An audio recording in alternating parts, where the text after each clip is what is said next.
자, 하나님 말씀 함께 보겠습니다. 누가복음 2장 1절부터 7절 말씀입니다. 신약성경 누가복음 2장 1절부터 7절 말씀입니다. 우리 한 절씩 우리 봉독하겠습니다. 시작. 그때 가이사 아구스도가 영을 내려 천하로 다 호적하라 하였으니 이 호적은 구레뇨가 수리아 총독이 되었을 때 처음 한 것이라. 모든 사람이 호적하러 각각 고향으로 돌아가매 요셉도 다윗의 집 족속이므로 갈릴리 나사렛 동네에서 유대를 향하여 베들레헴이라 하는 다윗의 동네로 그 약혼한 마리아와 함께 호적하러 올라가니 마리아가 이미 잉태하였더라. 거기 있을 그때에 해산할 날이 차서 첫 아들을 낳아 강보로 싸서 구요에 뉘었으니 이는 여관에 있을 곳이 없음이로라. 아멘. 저는 오늘 여러분과 함께 봉독한 이 말씀을 중심으로 베들레헴에서 예루살렘까지 이와 같은 제목으로 2021년 성탄절 메시지 나누도록 하겠습니다. 요즘 한국 사회 뉴스의 대부분을 차지하고 있는 것은 코로나19 상황과 제20대 대통령 선거일 겁니다. 특히 코로나19라는 불청객은 지난 2년 동안 우리 삶에 큰 영향을 미쳐왔습니다.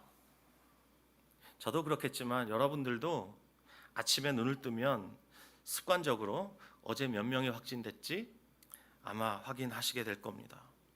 그리고 집 밖으로 나갈 땐 방역 지침을 다시 한번 체크하면서 몇 명이 모일 수 있지 이런 것들에 온통 신경을 쓰게 됩니다. 극복하는가 싶더니 최근에는 오미크론이라는 이 변이 바이러스로 인해서 전 세계가 다시 한번 코로나의 소용돌이에 빠졌습니다. 이제는 방역 패스가 없으면 공공장소에 출입을 제한받게 되었습니다. 전 국민 2차 접종을 마치면 집단 면역을 이루어서 일상으로 복귀할 줄 알았지만 불가능하게 되었고, 이 상황이 도대체 언제쯤 끝날 수 있을지 누구도 장담할 수 없는 불확실한 삶은 계속되고 있습니다. 처음에 코로나가 터졌을 때 많은 분들이 이렇게 말했습니다. 곧 잠잠해지겠죠? 그러다가 언제쯤 끝날까요? 이렇게 질문했습니다. 그러다가 끝나긴 하겠죠? 라고 질문을 하고 요즘은 이렇게 말합니다. 끝이 있긴 할까요? 그 와중에 내년 3월 새로운 대통령을 뽑는 선거를 앞두고 있는 지금 저와 여러분 같은 소시민들은 우리나라의 미래가 마치 새로운 대통령 한 사람에게 달려있기라도 하듯이 후보들이 제시하는 공약과 미래의 청사진들을 주목해 보기도 합니다. 그런데 말입니다. 지난 2016년 미국의 트럼프와 힐러리 클린턴의 대결을 앞두고 미국의 대선을 앞두고 미국의 보수의 영적 보루라고 하는 존 메가더 목사님이 이런 설교를 했습니다. 하도 많은 사람들이 질문을 해서 설교 시간에 아예 이런 얘기를 해버렸습니다. 그분의 설교 몇 토막을 여러분에게 소개해드리겠습니다. 큰 그림에서 볼 때 하나님 보시기에 대통령 선거는 별로 큰 일이 아닙니다. 이 일은 하나님의 절대 주권을 벗어나서 생긴 일이 아닙니다. 하나님께서 모든 일을 다 주관하십니다. 흑암의 왕국은 흑암의 왕국이고 우리는 그 왕국이 자기 식대로 행할 것을 잘 압니다. 나라는 중요하지 않습니다. 대통령은 왔다 사라지고 정치가도 왔다가 사라집니다. 나라는 있다가 없어집니다. 여러분 각자가 예수 그리스도의 길을 따라 신실하게 살아가는 것이 그 어떤 정치가나 대통령보다 더 중요합니다. 특별히 제가 마지막에 읽어드린 이 한 줄이 여러분 마음에 새겨졌으면 좋겠습니다. 여러분 각자가 예수 그리스도의 길을 따라 신실하게 살아가는 것이 그 어떤 정치가나 대통령보다 더 중요합니다. 믿으실지 모르겠지만 이것이 사실입니다. 오늘의 본문 1절을 보십시오. 1절을 보시면 가이사 아구스토라는 인물이 등장하죠. 이 사람은 당시 로마 제국의 초대 황제였습니다. 그가 정치적 목적으로 천하의 영을 내렸습니다. 그래서 제국 내의 모든 사람에게 호적하라 명령했는데 그 명령에 따라 모든 사람이 각자의 고향으로 가게 되었는데 그때 예수님의 부모인 요셉과 마리아가 살던 곳 갈릴리 나사렛을 떠나서 베들레헴으로 갔습니다. 그런데 마리아는 이미 예수님을 잉태하고 있었고 베들레헴에 있을 동안에 해산할 날이 차서 예수님을 출산했습니다. 자, 오늘 본문 누가복음 2장 1절부터 7절 말씀에서 여러분은 무엇을 주목하십니까? 구약성경 미가서 5장 2절 제가 여러분에게 봉독해 드리겠습니다. 베들레헴 에브라다야 너는 유다 족속 중에 작을지라도 이스라엘을 다스리는 자가 내게서 내게로 나올 것이라. 그의 근본은 상고에 영원에 있느니라. 자, 미가 선지자를 통해서 메시아가 베들레헴에서 나실 것이라는 것이 예언되었습니다. 그런데 미가 선지자의 예언이 선포되던 그 시점은 예수님이 탄생하시기 700여 년 전입니다.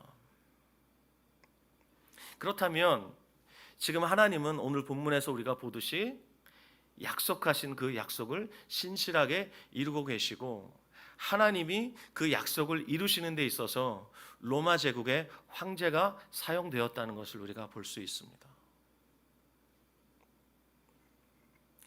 하나님의 역사가 성취되는 데 있어서 대제국 로마의 황제가 하나님에게 사용받은 것입니다. 지금 이 땅에서 벌어지고 있는 수많은 사건들, 우리가 경험하는 수많은 상황들, 그리고 코로나19라는 이 상황, 그리고 20대 대통령 선거, 그리고 저와 여러분 같은 이 미약하고 보잘것없는 우리들의 삶, 그 어느 것 하나 하나님의 주권과 통치와 섭리를 벗어날 수는 없습니다. 믿으시면 아멘. 본문에서 한 가지 더 주목할 것이 있습니다.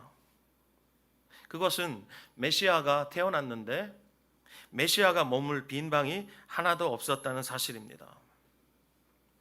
우리가 오늘 누가복음 2장 말씀을 함께 읽었는데 1장 30절부터 33절 말씀 함께 보시겠습니다. 누가복음 1장 30절부터 33절입니다. 같이 봉독합시다. 시작. 천사가 이르되 마리아여 무서워하지 말라. 내가 하나님께 은혜를 입었느니라. 보라 내가 잉태하여 아들을 낳으리니 그 이름을 예수로 하라. 그가 큰 자가 되고 지극히 높으신 이의 아들이라 일컬어질 것이요 주 하나님께서 그 조상 다윗의 왕위를 그에게 주시리니 영원히 야곱의 집을 왕으로 다스리실 것이며 그 나라가 무궁하리라. 아멘. 가브리엘이 마리아에게 예수님의 탄생을 예고하면서 이렇게 말했습니다. 지극히 높으신 하나님의 아들, 그리고 다윗의 왕위에 앉으실 분, 그리고 영원한 나라의 영원한 통치자라고 예수님을 소개했습니다. 그런데 지극히 높으신 이의 아들, 다윗의 왕위에 앉으실 분, 영원한 나라를 통치하실 영원한 왕, 그분의 왕좌가 고작 구유였다는 사실을 우리는 주목해 보아야 합니다.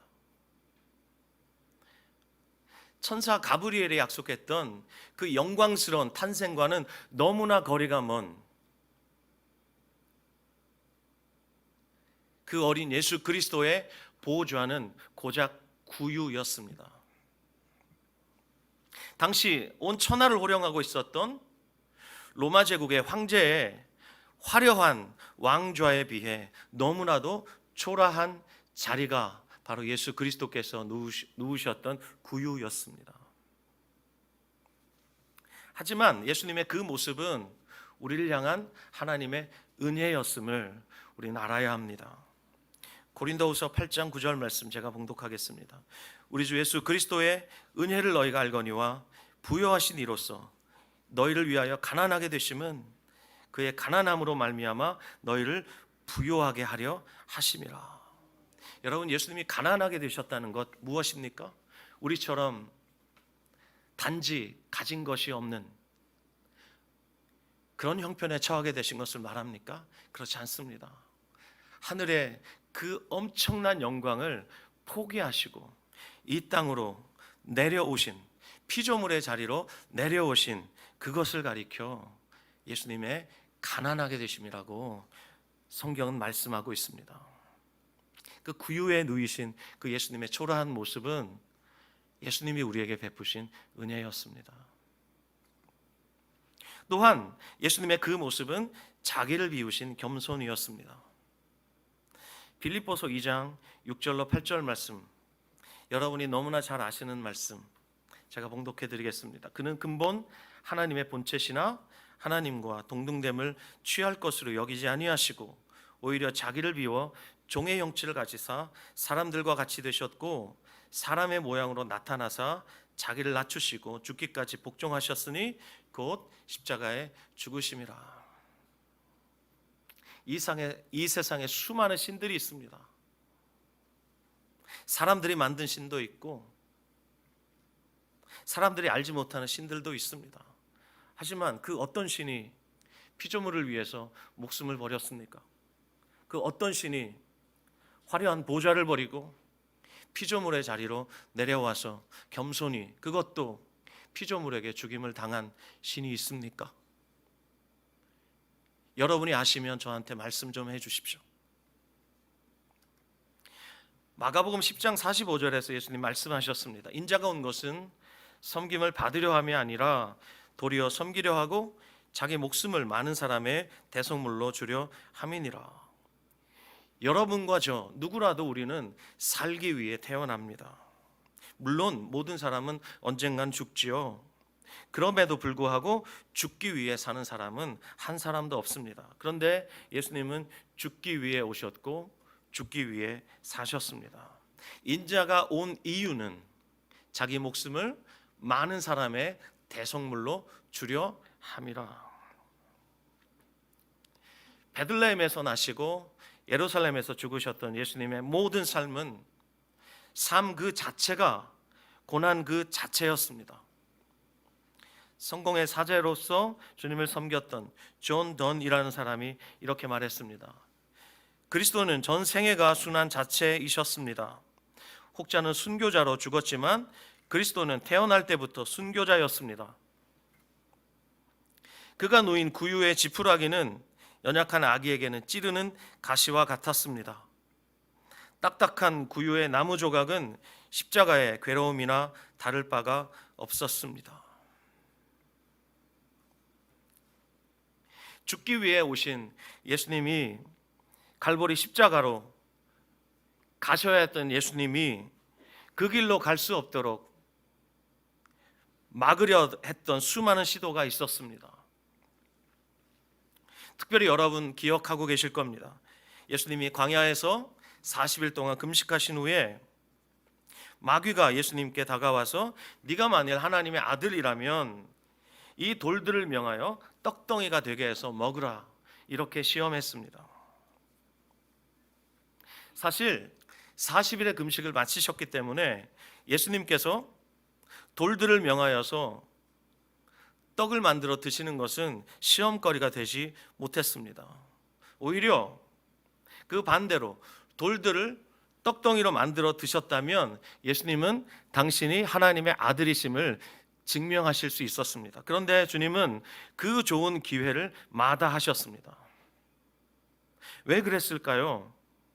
돌들로 떡덩이가 되게 하셨다면 당신이 하나님의 아들이심을 증명하실 수는 있겠지만 십자가의 길은 가실 수가 없었습니다. 또 우리가 얼마 전 마가복음에서 살펴보았지만 예수님이 벳세다 빈들에서 보리떡 5개와 물고기 2마리로 남자만 5,000명을 먹이셨습니다. 그때 수많은 군중들이 환호하면서 예수님을 임금 삼고자 했습니다. 그때 만약에 예수님께서 그 자리에 머물러서 그들의 환호에 응답하셨다면 예수님은 십자가의 길을 가실 수 없었습니다. 한 번은 가이사라 빌립보에서 제자들에게 물어보셨습니다. 사람들이 나를 누구라 하느냐? 그때 예수님이 물어보셨을 때 제자들이 이렇게 대답했습니다. 어떤 사람은 세례 요한이라고 하고 어떤 사람은 예레미야와 같은 선지자라고 합디다. 그때 주님이 제자들의 답이 궁금했습니다. 그러면 너희는 나를 누구라 하느냐? 그때 베드로가 이렇게 대답하죠. 주는 그리스도시요 살아계신 하나님의 아들이십니다. 그때 주님께서 기뻐하시면서 베드로에게 놀라운 비밀을 말씀하셨습니다. 너의 그 고백 위에 내가 교회를 세울 것이다. 이렇게 말씀하셨어요. 그러자 제자들이 영문도 모르고 그 예수님의 말씀의 뜻을 알아들을 수 없던 제자들은 그냥 예수님이 하신 말씀에 예수님의 칭찬에 그냥 기뻐했습니다. 그때 예수님께서 내가 십자가에서 죽을 것이고 그리고 3일 만에 부활할 것이다 라고 말씀하시자 이번에는 베드로가 예수님을 꾸짖기 시작했습니다. 예수님을 붙들고 꾸짖기 시작했습니다. 뜯어 말리려고 했습니다. 예수님이 예루살렘에서 죽으시는 그것을 뜯어 말리려고 했을 때 만약에 예수님께서 제자들의 의견을 따라서 그들의 다수가 말리고 있었기 때문에 그 의견을 따라 그들이 원했던 대로 유대의 독립을 쟁취하셨더라면 로마 제국을 뒤집어 엎으시고 그들이 원했던 소원을 들어주셨더라면 예수님은 십자가의 길을 가실 수 없었습니다. 하지만 예수님은 자기 목숨을 많은 사람의 대속물로 주시기 위해서 오셨다고 말씀하신 대로 십자가에서 죽으셨는데 요한복음 10장 17절 18절 말씀 보면 예수님이 이렇게 말씀하십니다. 내가 내 목숨을 버리는 것은 그것을 내가 다시 얻기 위함이니 이로 말미암아 아버지께서 나를 사랑하시느니라. 이를 내게서 빼앗는 자가 있는 것이 아니라 내가 스스로 버리노라. 나는 버릴 권세도 있고 다시 얻을 권세도 있으니 이 계명은 내 아버지에게서 받아노라 하시니라. 여러분, 예수님은 도망다니다가 잡혀서 죽으신 분이 아닙니다. 스스로 그 고귀한 생명을 버리셨습니다. 목숨을 버리시기 위해서 잡히시던 날 밤 제자들에게 하신 말씀을 여러분에게 들려드리고 싶습니다. 수많은 말들이 있지만 그 중에 오늘 메시지와 관련해서 예수님이 하셨던 말씀 여러분 꼭 기억하십시오. 내가 살아난 후에 너희보다 먼저 갈릴리로 가리라 이렇게 말씀하셨습니다. 죽으러 가시는 예수님께서 살아난 후에 내가 너희보다 먼저 갈릴리로 가겠다 이렇게 말씀하셨습니다. 베들레헴에서 나시고 그리고 고난 자체였던 그 삶을 사시고 마침내 예루살렘에서 죽으신 예수님께 갈릴리는 어떤 곳입니까? 제자들을 처음 부르셨던 것이고 제자들에게 갈릴리는 어떤 곳입니까? 예수님을 처음 만났던 것이고 그곳에서부터 예수님을 따르기 시작했던 곳이고 그들이 예수님을 버리고 도망했을 때 예수님이 그들을 그곳에서 다시 만나서 그들을 다시 한번 회복시키시고 그들로 새롭게 다시 시작할 수 있도록 이끄셨던 것이 바로 갈릴리입니다. 내가 살아나면 갈릴리에서 너희를 다시 만나고 싶다. 주님이 그렇게 말씀하셨습니다. 코로나 팬데믹 상황 앞으로 언제 끝날지 알 수가 없습니다. 조심스럽게 2025년까지 이 상황이 갈 것이다 라는 예측이 있습니다. 수많은 분들이 특히 많은 신학자들이 이 코로나 팬데믹 상황을 맞이하면서 여러 가지 해석을 내놓았습니다. 그 중에 우리가 주목할 것이 있습니다. 코로나 바이러스와 같은 전염병은 특별히 구약의 이스라엘 역사 가운데 커다란 전환점에 등장했다는 사실입니다. 구약의 역사 속에서 전염병이 왔을 땐 이스라엘의 역사 속에서 반드시 여러 가지 전환점들이 있었다는 사실입니다. 그렇습니다. 실로 우리는 지금 역사의 커다란 전환점 위에 서 있습니다. 머지않아 주님이 속히 오실 것만 같은 이 위대한 전환점 위에 우리가 서 있습니다. 그래서 이 중요한 시점에서 성탄절을 맞이하는 오늘 아침, 여러분과 함께 주님께 이렇게 기도하고 싶습니다. 주님, 우리의 영혼을 일깨워 주십시오. 그래서 예수님이 예루살렘을 향해 나아가시고 그곳에서 죽어 사명을 완수하셨던 것처럼 우리들도 이 짧은 인생을 사는 동안 방향을 잃지 않게 해주시고 우리에게 주신 그 사명을 예수님처럼 예루살렘에서 죽어 성취하게 해주시옵소서. 쓰러졌던 제자들을 일으켜 세우시기 위해서 그들을 처음 만나 나를 따르라고 말씀하셨던 갈릴리로 다시 부르셨던 주님께서 성탄절에 주님 오신 그날을 기억하면서 기념하며 예배하고 있는 이 시간, 저와 여러분의 마음을 새롭게 하셔서 다시 오실 주님을 기대하고 기다리게 하시기를, 그 은혜를 베푸시기를 우리 간구합시다.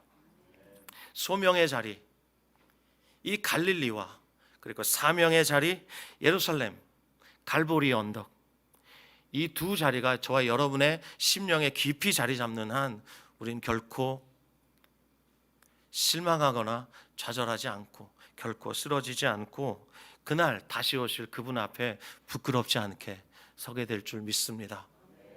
2021년을 마무리하는 이 시점에, 성탄절 이 아침에 사랑하는 여러분, 여러분이 혹시 실패하셨습니까? 내 인생이 정말 실패한 것 같아, 올 한 해 나는 정말 아무것도 아닌 것 같아 라는 생각이 드시걸랑 주님을 만나셨던 그 갈릴리로 다시 돌아가십시오. 그곳에서 주님을 다시 만나십시오. 여러분에게 주셨던 말씀이 있걸랑 그 말씀 앞에 다시 서십시오. 그리고 어떻게 주님을 따르게 되셨는지 다시 한번 마음속에 새겨보십시오. 그리고 사명의 자리, 예수님처럼 예루살렘에서 죽어 사명을 성취하는 것, 그렇게 해야 주님 앞에 정말 부끄럽지 않게 우리가 설 수 있을 것입니다. 그곳에서 저와 여러분 사명을 다하는 그 자리에서 주님 다시 오실 때 기쁨으로 주님 앞에 설 줄 믿습니다.